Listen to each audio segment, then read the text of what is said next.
E a polícia russa assumiu o controle do principal aeroporto do Daguestão, uma região predominantemente muçulmana, depois que centenas de manifestantes anti-Israel invadiram o local. O episódio ocorreu nesse domingo. No momento da invasão, pousava um avião vindo de Tel Aviv. Segundo a agência oficial russa RIA, o grupo de extremistas islâmicos pretendia atacar os israelenses durante o desembarque. Além do interior do aeroporto, o estacionamento também foi invadido. Parte da multidão correu para a pista e cercou aeronaves. Antes de entrar no terminal, vários manifestantes em busca de cidadãos israelenses também tentaram verificar os passaportes das pessoas que saíam do aeroporto. Segundo o Ministério da Saúde do Daguestão, mais de 20 pessoas ficaram feridas durante os ataques. Ao menos 2 estão em estado grave. E a gente começa a nossa rodada de análise e comentários aqui no Oeste Sem Filtro, dando as boas-vindas a Ana Paula Henkel. Seja bem-vinda de volta, estávamos com saudade. Antes, aproveito para mandar um beijo grande para o nosso mestre Augusto Nunes, que está se recuperando de uma laringite, está sem voz, mas logo mais estará aqui conosco. Ana, querida, seja muito bem-vinda. Estávamos com saudade. Eu também, Paula. Também estava com muita saudade, né? Os dias ficam diferentes quando nós não estamos juntos e eu estou muito feliz de estar de volta. Um beijo ao nosso querido mestre, que ele se recupere logo também. Então, boa noite, Paula, nossa querida âncora, Paulo, Carlo Cauti, querido Silvio Navarro, e muito boa noite à nossa audiência maravilhosa, começando mais uma semana aqui com todos nós. Paula, nós que sempre passamos, né, os amantes da história, eu sou uma dessas pessoas, eu posso me debruçar em livros de história e ficar ali por horas, documentários, nas TVs, e sempre que voltamos às páginas do Holocausto, da ascensão de Hitler, a gente sempre se pergunta como aquilo aconteceu, como um ditador sanguinário, um genocida com uma mente perturbada, demoníaca, como aquele homem teve tanto poder para dizimar, para matar judeus, para exterminar judeus. E aí é inacreditável que em 2023 nossa geração pode ver essas cenas e fazer uma relação triste com a barbárie que foi o regime nazista. Nós estamos em 2023 vendo como o mundo está doente, perseguindo judeus mais uma vez, depois de tudo documentado sobre o período nefasto do regime nazista, covarde, vil. Então, Paula, antes de mais nada, nós precisamos jamais aceitar o silêncio daqueles que se dizem bons, daqueles que se dizem cristãos, daqueles que se dizem conservadores, historiadores, liberais, porque o silêncio hoje, diante dessas imagens que nos remetem aos tempos nazistas de perseguição aos judeus, o silêncio hoje é apoio ao grupo terrorista e ao neonazismo em 2023. Paulo Eduardo Martins, seja muito bem-vindo, boa noite. Então, em relação a esse episódio preocupante aí no aeroporto do Daguestão, Paulo, o Ministério de Assuntos Internos russo informou que 60 pessoas, maioria muçulmana, foram presas, então, nesse episódio que ocorreu ontem. E vale lembrar para a nossa audiência, quem nos acompanha, que não está muito familiarizado, né, com o Daguestão, que fica na região do Cáucaso. É uma república que faz parte, então, da Federação Russa, abriga cerca de 3 milhões de habitantes, composta, então, majoritariamente por muçulmanos, que correspondem a 83% da população do Daguestão, uma situação muito grave e preocupante que ocorreu ontem no aeroporto do Daguestão. Boa noite, Paulo. Boa noite, Paula. Boa noite, Ana Paula. Seja bem-vinda. É bom estar contigo novamente. Boa noite, Carlo. Boa noite, Silvio. Olha, eu fiquei enojado, assustado, fiquei nervoso ao ver aquelas imagens, né, de pessoas reunidas no aeroporto com ânimo de caçar outras pessoas, pelo simples fato deles serem judeus ou serem cidadãos de Israel, enfim, com ânimo de matar, depois de tudo que nós já vimos nos últimos anos, que a humanidade já atravessou, de todas as cenas horrorosas, o resultado da Segunda Guerra Mundial e da perseguição aos judeus na Alemanha nazista, na Europa, né, pelos nazistas, a gente se deparar com esse tipo de cena.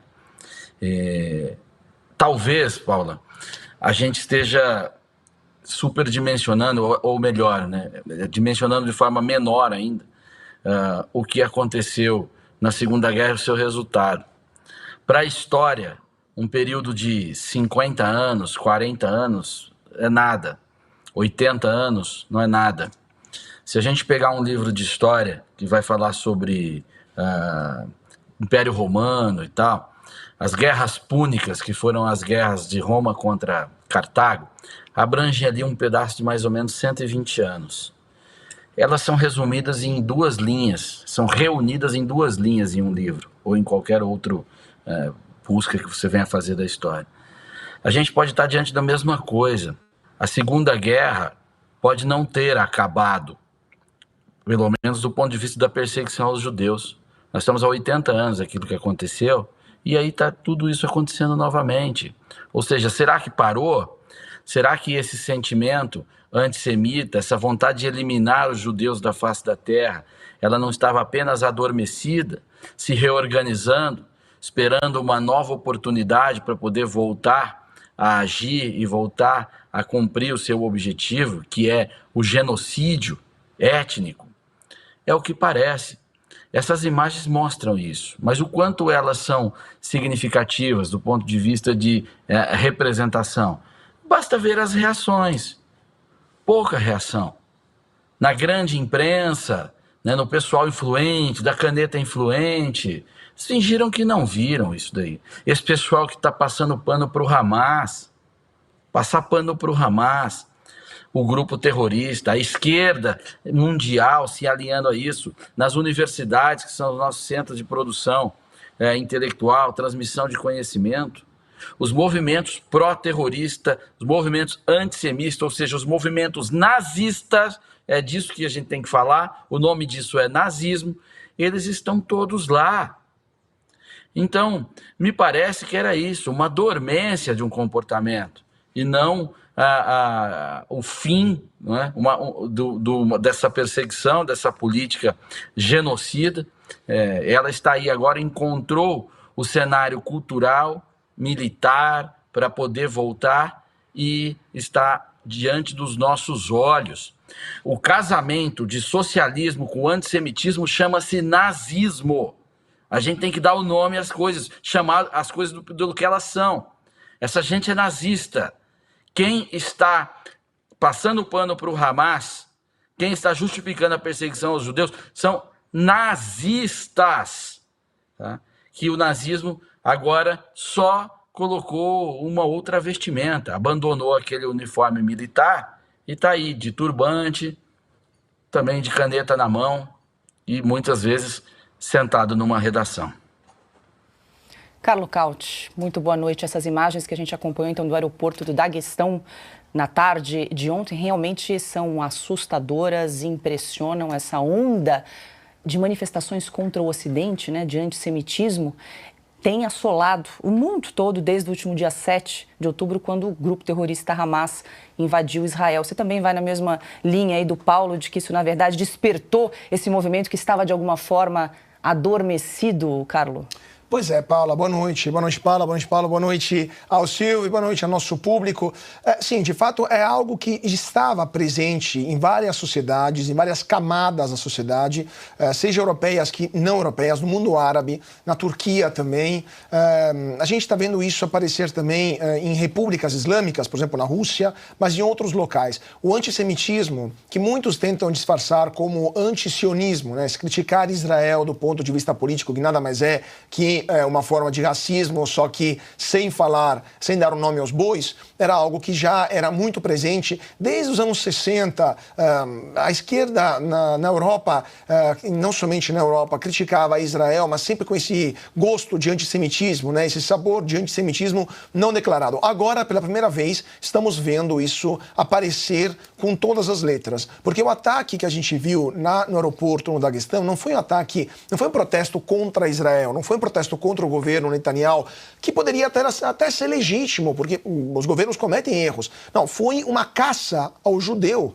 Foi aquilo que em russo se chama pogrom, que eram aqueles massacres que ocorriam periodicamente na Rússia dos czares. Então, o antissemitismo naquela região de mundo é algo muito antigo e era algo corriqueiro. Os líderes políticos, até a queda do Império Czarista, eles deixavam os camponeses matarem judeus só por diversão, para tentar, assim, quando tinha alguma carestia, algum problema econômico, se matava judeu para descarregar as tensões sociais. Então, o antissemitismo é algo enraizado naquelas latitudes. No leste europeu, é algo histórico. Na parte muçulmana, ainda mais, porque se junta também com a questão da Palestina, então um problema político se junta também a algo religioso, uma luta religiosa, lembrando que o maior problema para a criação de 2 estados é o destino de Jerusalém, especialmente do Monte do Templo, né, daquilo que os judeus chamam de Muro das Lamentações e que os muçulmanos chamam de Monte do Templo, por aquele pedacinho de terra que não se consegue chegar a uma conclusão. Mas eu queria mostrar também algumas imagens que estão chegando à Turquia, por exemplo. Não sei se a gente consegue ver aqui, onde estão voltando a aparecer cartazes que mostram lojas que escrevem fora das portas: judeus não são permitidos, judeus não podem entrar. Há táxis que mostram com cartazes onde aparece escrito que o motorista não transporta judeus. Então, isso daqui aparecia na Alemanha em 1933. É algo que a gente já viu, infelizmente, na história, e está voltando a aparecer. Então, a carga de antissemitismo, que estava adormecida, mas sempre presente nesse pessoal por aí, agora, com essa desculpa, eles até perderam um pouco o controle, né? Antes disfarçavam, agora nem disfarçam mais. Está aparecendo com toda a sua força, a sua violência. Tem também outra imagem de uma manifestação, só para a gente terminar também mostrando do ponto de vista visual o que está acontecendo. Uma manifestação que mostra isso. Keep the world clean. Mantenha o mundo limpo, né? E joga a estrela de Davi, que é o símbolo do Estado de Israel, no lixo. Ou seja, para eles, os judeus, o Estado de Israel, tem que ir para o lixo, tem que ser eliminado, não tem que ser liquidado, não tem direito de existir. Esse é o tipo... esse o nível da esquerda internacional, porque isso aqui é uma manifestação de Londres. Esse é o nível do debate de quem critica, não algumas políticas do Estado de Israel que podem ser alvo de debate, mas sim a própria existência do Estado de Israel e a própria existência do povo judaico, que, lembramos, poucas décadas atrás sofreu o maior massacre organizado da história da humanidade. Silvio Navarro, muito boa noite. Esse episódio que ocorreu ontem, então, no aeroporto do Daguestão, uma multidão invadindo o aeroporto para caçar judeus, para atacar judeus vindo de um voo de Tel Aviv, vai muito ao encontro também do que trouxe aqui o Carlo Cauti com essas imagens que nós vimos e também com a capa da Revista Oeste, que nós publicamos na semana passada, num artigo escrito por J.R. Guzzo. Vou pedir até para a produção exibir, se nós tivermos aqui, o veneno antissemita. Quer dizer, isso está escalando cada vez mais, está então na capa, essa foi da edição 187. A esquerda mundial, como o PT, se uniu para acusar Israel de ter reagido aos atos de barbárie que sofreu. E desde o último dia 7 de outubro, Silvio, que a gente tem visto é uma escalada de violência, uma escalada de antissemitismo, de discurso de ódio contra Israel. Boa noite, Silvio. Boa noite, Paula. Boa noite, querida Ana, meus amigos Paulo Eduardo Martins, Carlo Cauti. Registro aqui também meu abraço ao Augusto Nunes e muito feliz com a notícia de novos parceiros, novas rádios que passam a partir dessa semana e web rádios também a transmitir o nosso Oeste Sem Filtro. Sempre muito importante a gente chegar a mais e mais lugares. Bom, Paula, eu acho que essa imagem que a gente apresentou agora há pouco de um estabelecimento comercial com uma placa dizendo é proibida a entrada de judeus, assim como relatos que chegaram ao longo do final de semana, quando houve uma manifestação, um protesto contra os valores do Ocidente na Turquia. Assim como relatos de táxis, transporte urbano, restaurantes, não só na Turquia, mas também em partes da Europa. A gente precisa ter coragem de chamar as coisas pelo que elas são. Isso é uma manifestação nazista. É como se nós estivéssemos, sim, revivendo páginas tristes e escuras da nossa história. E nós estamos vivendo tudo isso. A raiz de tudo isso é porque muita gente no mundo não conhece a história e passou a tratar o ataque terrorista, a barbaridade, a escuridão, a selvageria e o banho de sangue do Hamas contra Israel como se fosse uma reação aos interesses, como se fosse uma reação da causa legítima palestina, e está tudo errado nessa reflexão. Tudo errado. O Hamas faz mal ao povo palestino. Israel está reagindo em defesa do seu povo e, sobretudo, em defesa do direito de existir. É uma segunda independência do Estado de Israel, o que nós estamos acompanhando no mundo. Uma luta por uma nova independência, uma luta pela sua existência.